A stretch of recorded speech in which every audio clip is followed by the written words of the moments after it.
Hi friends, अगर आप हमारे वीडियो को सबसे पहले देखना चाहते हैं तो अभी हमारे चैनल को सब्सक्राइब करें और बेल आइकन दबाएं। राम मंदिर को लेकर अब बीजेपी के पास कोई बहाना नहीं है, कहती है उमा भारती। अयोध्या में राम मंदिर निर्माण को लेकर राजनीतिक माहौल फिर गरमाया हुआ है।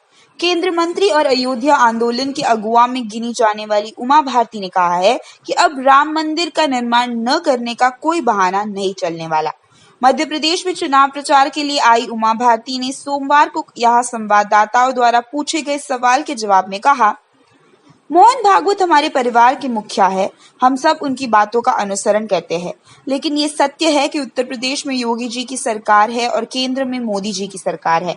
अब राम मंदिर नहीं बनाने के लिए हमारे पास कोई बहाना नहीं है। ज्ञात हो कि राष्ट्र स्वयंसेवक संघ के सरसंघचालक मोहन भागवत ने रविवार को कहा कि धैर्य का समय अब खत्म हुआ और अगर उत्तर प्रदेश के अयोध्या में राम मंदिर निर्माण का मामला उच्चतम न्यायालय की प्राथमिकता में नहीं है तो मंदिर निर्माण कार्य के लिए कानून लाना चाहिए।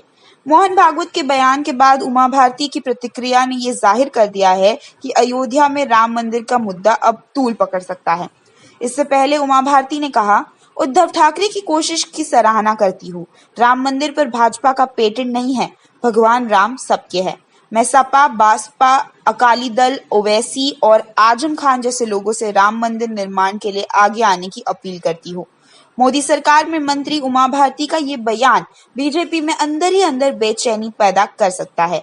कुछ दिन पहले ही बीजेपी सांसद रविंद्र कुशवाहा ने अगले महीने शुरू हो रहे संसद के शीतकालीन सत्र में अयोध्या में राम मंदिर निर्माण के लिए कानून पारित हो जाने का दावा करते हुए कहा है कि इसके लिए केंद्र की नरेंद्र मोदी सरकार ने सत्र के दौरान अपने सभी सांसदों को दिल्ली से बाहर न जाने का हुक्म दिया है। सलेमपुर सीट से सांसद कुशवाहा ने कहा कि आगामी 11 दिसंबर को शुरू होने वाले सांसद सत्र में राम मंदिर निर्माण का कानून पारित हो जाएगा। उन्होंने ये भी कहा कि केंद्र की नरेंद्र मोदी सरकार ने गत 16 नवंबर को ही अपने सभी सांसदों को व्हिप जारी करते हुए सांसद सत्र के दौरान दिल्ली से बाहर न जाने के निर्देश दिए हैं। वहीं रविवार को विश्व हिंदू परिषद की धर्मसभा में भी ऐसे ही कुछ दावे किए हैं। गुजरात बीजेपी को झटका, पूर्व भाजपा मंत्री ने थामा कांग्रेस का हाथ। पूर्व विधायक भी कर सकते हैं रुख। आगामी लोकसभा चुनाव 2019 से पहले गुजरात में भाजपा को बड़ा झटका लगा है। पूर्व भाजपा मंत्री सुरेंद्र सिंह चौहान मंगलवार यानी 27 नवंबर को कांग्रेस में शामिल हो गए। उन्होंने कुछ दिनों पहले ही भाजपा से इस्तीफा दिया था। उन्होंने इसके पीछे की वजह भाजपा सरकार द्वारा किसान विरोधी यानी एंटी फार्मर नीतियां बताई है। चौहान 4 बार भाजपा के टिकट पर विधायक रह चुके हैं। साथ ही वे सामाजिक न्याय व सशक्तिकरण विभाग तथा श्रम व रोजगार विभाग के राज्य मंत्री रह चुके हैं। मंगलवार को कांग्रेस के प्रदेश अध्यक्ष अमित चावड़ा और गुजरात के प्रभारी राजीव सातव ने चौहान को पार्टी में शामिल करवाया।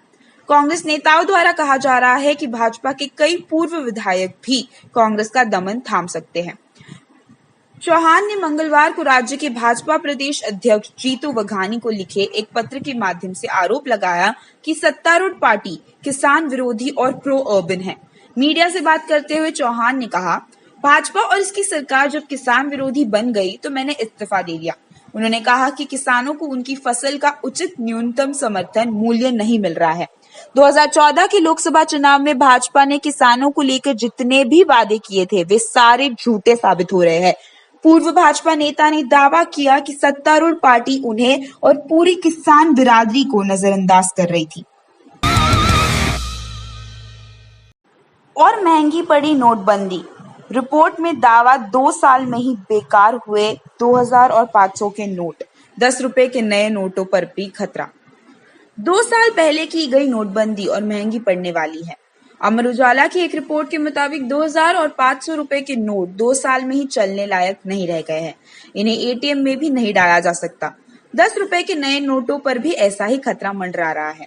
बताया जाता है कि नोटों में इस्तेमाल कागज की गुणवत्ता के चलते ये समस्या आई है। अगर ऐसा हुआ तो फिर से नए नोट छापने का भारी खर्च सरकार को उठाना पड़ेगा। हालांकि सरकार का कहना है कि उसने गुणवत्ता से कोई समझौता नहीं किया है। रिपोर्ट के मुताबिक दिक्कत इतनी बड़ी है कि 2000 रुपए और 500 रुपए के नए नोटों के अलावा 2018 में जारी किए गए नए नोट 10 के नोट भी इस्तेमाल करने लायक नहीं रहे हैं। रिपोर्ट में कहा गया है कि बैंकों ने इन नोटों को जारी नहीं करने वाले नोटों की कैटेगरी में डाल दिया है। अमर उजाला ने वित्त मंत्रालय की बैंकिंग डिवीजन के अधिकारी का हवाला देते हुए कहा कि सरकार ने गुणवत्ता के साथ किसी भी तरह के समझौते से इनकार करते हुए कहा है कि नकली नोट रोकने के लिए नए नोटों में कड़ी सुरक्षा के फीचर्स दिए गए हैं। नए नोट्स इसलिए खराब हो रहे हैं क्योंकि भारत में लोग नोटों को साड़ी या धोती से बांधते हैं। बैंक गैर जारी करने योग्य कैटेगरी के तहत नोट्स को तब डालते हैं जब नोट एटीएम में इस्तेमाल करने लायक या जनता को दिए जाने लायक नहीं रह जाते हैं। बैंक इस कैटेगरी में गंदे या खराब हुए नोट्स को डालते हैं। इसके बाद नोटों को चलन से बाहर करने के लिए आरबीआई को भेज देते हैं। संजय राउत का दावा, लोकसभा चुनाव से पहले शिवसेना में शामिल होंगे कई बीजेपी नेता। लोकसभा चुनाव 2019 से पहले उत्तर प्रदेश में भारतीय जनता पार्टी के 2 दर्जन से अधिक मंत्री और सांसद शिवसेना की टिकट का चाहत में है। इतना ही नहीं, यूपी में अन्य दलों के नेता भी शिवसेना में शामिल होना चाहते हैं। ये दावा किया है शिवसेना के सांसद संजय राउत ने। राउत का कहना है कि उनके संपर्क में सत्ता दल बीजेपी के 2 दर्जन से अधिक मंत्री और सांसद है जो शिवसेना की टिकट चाहते हैं। शिवसेना सांसद संजय राउत ने दावा किया है कि उत्तर प्रदेश सहित उत्तर भारत के कुछ राज्यों में सत्ता दल भारतीय जनता पार्टी के अलावा अन्य कई पार्टी के बड़े नेता और सांसद शिवसेना का धनुष हाथ में लेकर तीर चलाने की चाहत में है। इसे देखते हुए शिवसेना अब जल्द ही उत्तर भारत में जाकर अपनी पार्टी के विस्तार के कार्य में जुटने की तैयारी में है।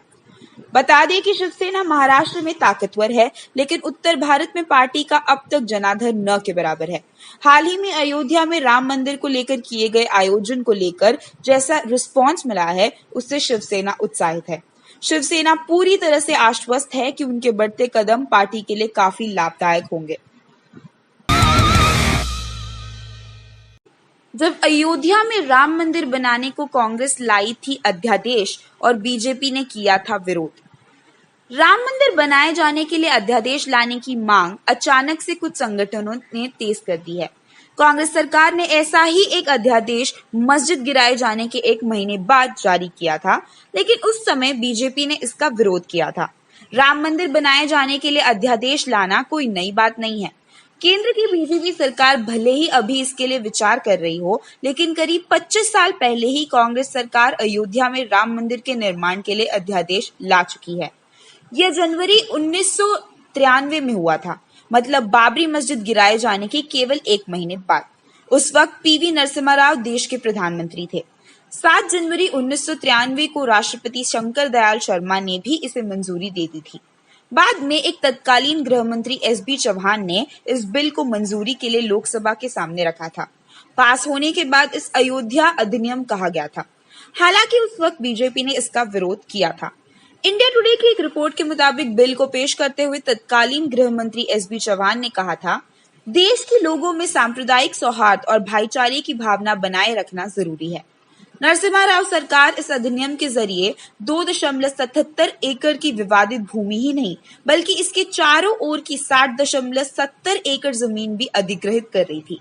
इस पर कांग्रेस सरकार राम मंदिर, एक मस्जिद, म्यूजियम और अन्य सुविधाओं का निर्माण करना चाहती थी। बीजेपी ने इस अधिनियम का किया था विरोध। बीजेपी ने उस वक्त प्रधानमंत्री नरसिम्हा राव का खुलकर विरोध किया था। तत्कालीन बीजेपी उपाध्यक्ष एसएस भंडारी ने इस कानून को पक्षपातपूर्ण, तुच्छ और प्रतिकूल बताते हुए खारिज कर दिया था। बीजेपी के साथ मुस्लिम संगठनों ने भी इस कानून का विरोध किया था।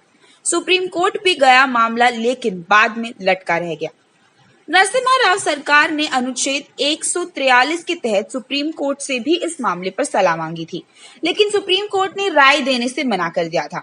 सरकार ने सुप्रीम कोर्ट से पूछा था कि क्या राम जन्मभूमि बाबरी मस्जिद की विवादित जमीन पर पहले कोई हिंदू मंदिर या हिंदू ढांचा था। सुप्रीम कोर्ट के 5 जजों यानी कि justice M N Venkatachaliah, J S Verma, G N Ray, A M Ahmadi और एसपी भरूचा की खंडपीठ ने इन सवालों पर विचार तो किया, लेकिन कोई जवाब नहीं दिया। सुप्रीम कोर्ट ने अयोध्या एक्ट 1994 की व्याख्या की थी। सुप्रीम कोर्ट ने बहुमत से तय किए फैसले में एक्ट की एक खंड को रद्द कर दिया था, जिसमें इस मामले में चल रही सारी सुनवाइयों को खत्म किए जाने की बात कही गई थी। हालांकि अयोध्या एक्ट रद्द नहीं किया गया था। इसके अलावा सुप्रीम कोर्ट ने अधिग्रहित जमीन पर एक राम मंदिर, एक मस्जिद और लाइब्रेरी और दूसरी सुविधाओं के इंतजाम की बात का समर्थन किया था, लेकिन इस आदेश को राष्ट्रपति के लिए बाध्यकारी नहीं बताया था, जिसके चलते अयोध्या एक्ट लटक गया और व्यर्थ हो गया। माइंड द न्यूज रूम की रिपोर्ट। Thank you for watching our video. अगर आपको हमारी वीडियो पसंद आई हो तो इसे लाइक जरूर करें और हमारे चैनल को सब्सक्राइब करना ना भूलें।